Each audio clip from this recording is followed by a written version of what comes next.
We are getting a better understanding of former Trump campaign chairman Paul Manafort's money grabs thanks to a Friday court filing by the Mueller team.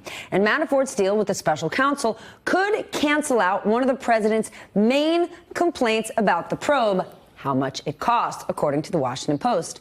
In the cooperation deal struck last week, Manafort agreed to give up several lavish properties the government said were ill-gotten gains, including his Hamptons house, worth up to $7.3 million. In Brooklyn, he is giving up his brownstone, worth $4.1 million. And in Manhattan, he will be surrendering apartments in 3 different buildings, all worth a combined $10.8 million, including a unit in Trump Tower. And then there's his money. The court filings don't exactly lay out how much money is in the 3 accounts that they seized or how much of the money was owed on loans Manafort took out, but there are potentially tens of millions of dollars there as well. And his life insurance policy that could be worth up to $4.5 million. All of that adds up to a whole lot, more than $42 million, counting just the money that we know.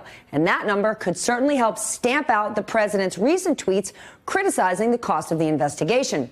With a tab of an estimated $25.9 million, last I checked, $42 million certainly cancels that out. Right. It's one way to do it. Joining us now is NBC News investigative reporter Ken Delaney. And Ken, I want to talk about the money in the seized stuff, but I do want to ask you about whether or not this deal gets Robert Mueller any closer to his investigation of President Trump.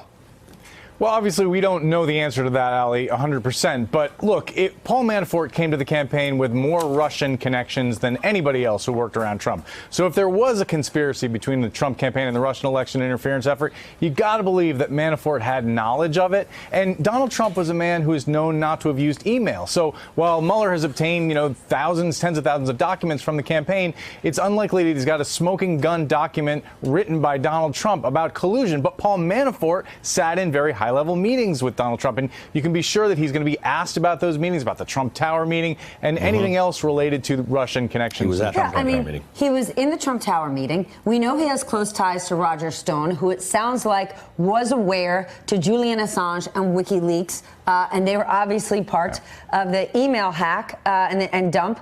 Walk us through this. Robert Mueller is no chump. If President Trump chooses to pardon Paul Manafort, what does that do to the deal they struck? Well, Manafort would still be compelled to come and testify.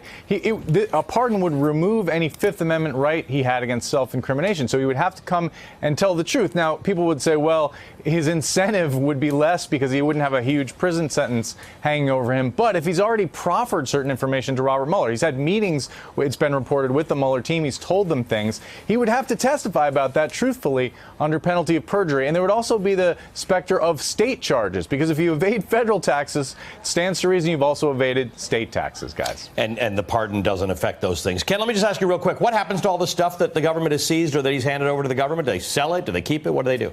Well, there's an asset forfeiture fund, and to put it in context, the government seized about $1.6 billion in civil and criminal forfeitures last year. They give properties to real estate agents to sell. Sometimes, though, famously, they use seized assets. In the Abscam scandal in the 1970s, the FBI used a seized yacht to pose as Arab sheikhs offering to bribe members of Congress, guys. Very interesting. All right, Ken, thanks very much. Do you think there's like a group of people around who say, let's keep this stuff and we can, I could design a whole sting operation Is around this someone somewhere trying on an ostrich blazer? Let me just tell you, if I was on the team, I definitely would be. But, guys like this ruin ostrich blazers for the rest of us. It's not that I have one, but at that point you can't wear one because people will say things like, ostrich blazer, isn't that like Manafort? I invite you to wear one, Ali. I'm not wearing it. No. Hey, MSNBC fans, thanks for checking out our YouTube channel. Subscribe by clicking on that button down there and click on any of the videos here to watch the latest interviews and highlights. You can get more MSNBC for free every day with our newsletters. Just visit msnbc.com/newsletters to sign up now.